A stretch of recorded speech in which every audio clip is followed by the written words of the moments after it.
ममता जी ने कहा है कि जो बांग्लादेश में हो रहा है तो वो अपने दरवाजे खुले रखेंगी और किसी को भी बंगाल में आने देंगी। बांग्लादेश के लोग हमारे रवैया खटखटाएंगे तो जरूर शरण देंगे। ममता जी, आप वही हैं जिन्होंने सीएए के बारे में कहा था कि हम किसी भी हिंदू, सिख, पारसी या क्रिश्चियन शरणार्थी को जो हिंसा से पीड़ित होकर बंगाल में आएंगे उनको घुसने नहीं देंगी। ममता जी ने सीएए का हमेशा विरोध किया है।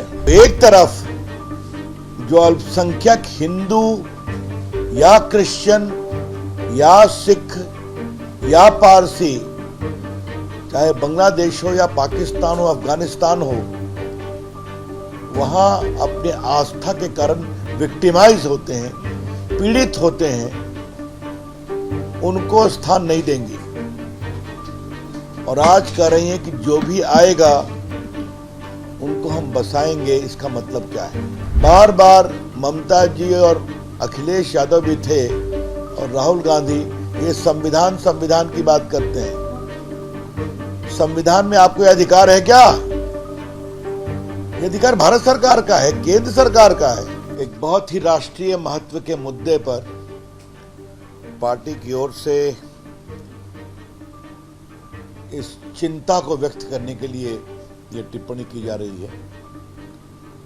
ममता जी ने कहा है कि जो बांग्लादेश में हो रहा है तो वो अपने दरवाजे खुले रखेंगी और किसी को भी बंगाल में आने देंगी। बांग्लादेश के लोग हमारे रवैया खटखटाएंगे तो जरूर शरण देंगे।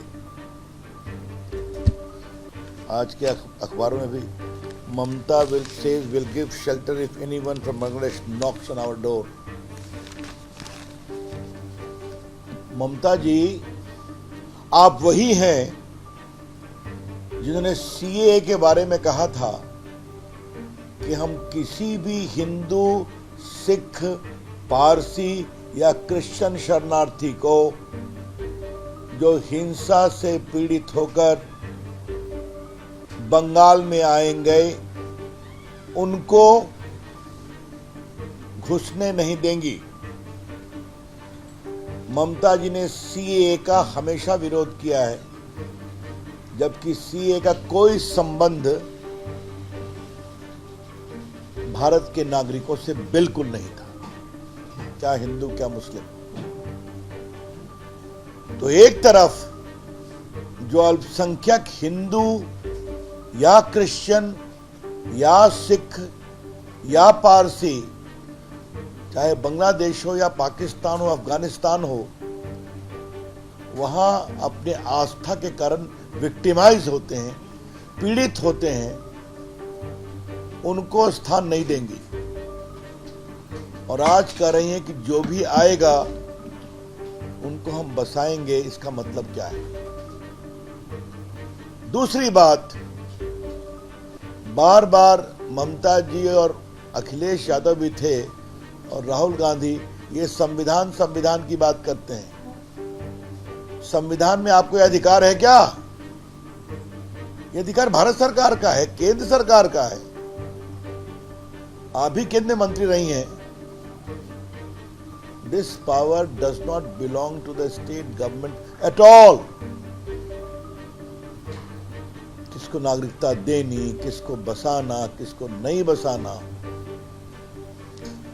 और ममता जी को मैं थोड़ा याद दिलाना चाहूंगा, 71 का वॉर हुआ था तो उस समय भी तत्कालीन केंद्र सरकार ने फैसला किया था कि जो विस्थापित आए थे उनको हम बसाएंगे, क्योंकि वहां विक्टिमाइज हो रहे थे। बांग्लादेश का इंटरनल मैटर है, सेटल हो जाए, हम सभी इसका आग्रह करेंगे, हमें उस पर नहीं पड़ना है। लेकिन एक मुख्यमंत्री सीधा घोषणा करे, इसका मतलब क्या है? क्या भारत की एकता को तोड़ना चाहती हैं आप? उनके ये भी स्वर निकले कि बंगाल का रिलेशन हिंदुस्तान के साथ अच्छा हो। इसका क्या मतलब है? Mamta ji, I would like to ask you, what do you mean by this? जिस बंगाल ने रामकृष्ण परमहंस, विवेकानंद,